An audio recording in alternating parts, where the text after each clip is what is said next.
Hello, my name is Matt Schmidt, and I am the Director of Programs at NC State's Laboratory for Analytic Sciences. This video will cover the application areas described in Section 4 of the 2025 Call for White Papers. The goal of this video is to provide you more context about these application areas, but please make sure to review the entire Call for White Papers for more information regarding the potential for 2025 work with LAS.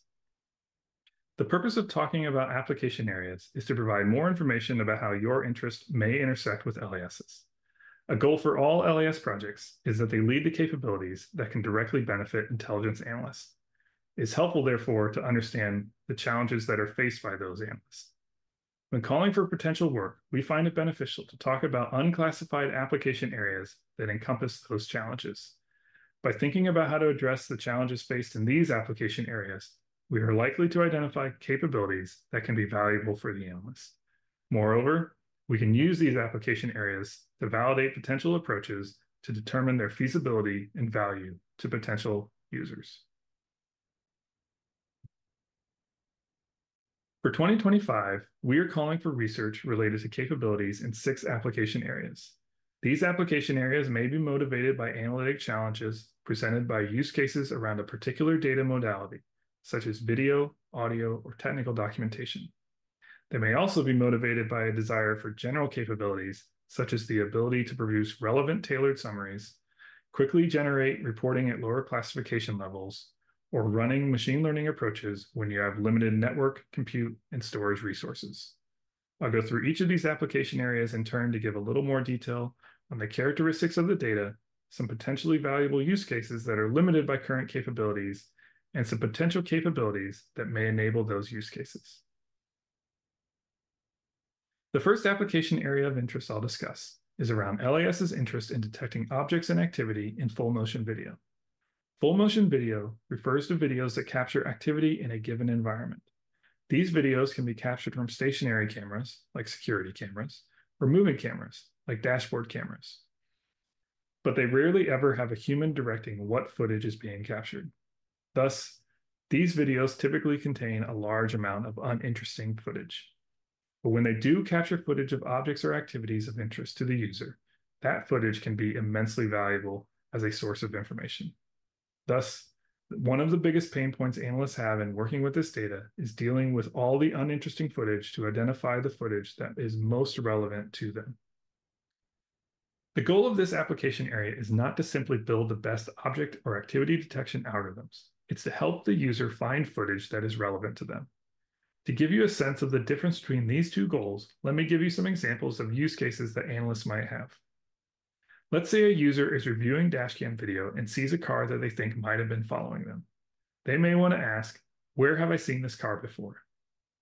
Or let's say that a user has never actually seen an object that they want to find in the video, but they can describe it. Or even better, they can render a 3D model of it. Could a system help them find instances of that object in the video based just on the information given? Similarly, a user may only be able to describe the activity that they are interested in. So something like, can you show me all the videos where crowds are gathering? Now, these descriptions may be overly vague at first, but people are usually pretty good at getting to the level of detail necessary if they can iteratively see the results and refine what they are asking for. So if a user is looking for potential violence and the results of the original query come back with peaceful crowds at sporting events, the user may naturally say, no, not like that. The ones I'm looking for would have weapons in the crowd. These types of use cases don't fit well with workflows where lots of labeled training data of the object or activity of interest is required to train a detection model. So we are very interested in capabilities that do not require the entire data set to be reprocessed every time a new object or activity of interest is specified. Similarly, we would be interested in methods that enable a user to flexibly specify what they are interested in and not just via text. But if it is via text, we are likely to enable users to refine what they are looking for through iterations with the system. The next application of interest I'll discuss is support for the production of technical intelligence. Technical intelligence is a term used to describe assessments made about the technical capabilities based on information in technical documentation. For technical documentation, think patent data, technical manuals, or even research papers. The goal of technical intelligence is to think about what the information contained in those documents might mean in terms of technical capabilities. To give you a better sense of what a technical intelligence analyst does, I'll give you a proxy example of assessing the capability of autonomous bicycles. A technical intelligence analyst may be interested in answering questions like what technology is used to stabilize autonomous bikes? What technology exists that may enable a bike to go over 20 miles an hour? Or even what companies are doing research into the development of self-driving bikes? All of these questions require analysts to find technical documentation and understand the implications of the information it contains. This can be difficult when that information is contained in dense technical jargon, diagrams, and tables. We would be interested in capabilities that could support answering questions like these. This can be capabilities that help an analyst find relevant information, organize the information into a usable knowledge base, or help an analyst assess the implications of the information. Using chat-based approaches to help a user understand and explore a topic is an approach that we've seen work well in fields like education, so we'd also be interested in seeing if similar iterative approaches might work here. The final area of interest that arises from a particular data modality is the analysis of audio environments. In this area, we are typically dealing with audio data that captures all of the audio events in an environment, as opposed to something designed to filter out background noise, like the microphone that I'm using to record this video. As an example of this data that LAS has worked with in the past is the Nixon White House recordings. In these recordings, yes, you can hear people talking, but the people aren't speaking directly to the microphone, and there's a large degree of background audio from the other people and sounds in the environment. For this data, there would be a similarly large triage problem as what we dealt with video. We would like to be able to extract and summarize information about the speech and the environment to help analysts identify the audio data and clips that are most relevant to them. At a basic level, users would like to be able to take any audio recording and ask, is there anything relevant to me in this recording? But what makes this information relevant can be many different things. It could be about who is talking, what they are talking about, or what activities are going on in the surrounding environment. For this reason, we would be interested in capabilities that could succinctly describe what a recording contains. Since the richest source of information in these recordings comes from speech, we would also be interested in capabilities that enable the transcription of speech in noisy environments. As we explore these capabilities, we would also be interested in collaborators that could help LAS develop data sets that would enable the realistic evaluation of these capabilities. The more data sets we have, the more robust and potentially transitionable we hope these capabilities will be. Now I'll talk a little bit about application areas that LAS is interested in that are not tied to one particular data modality.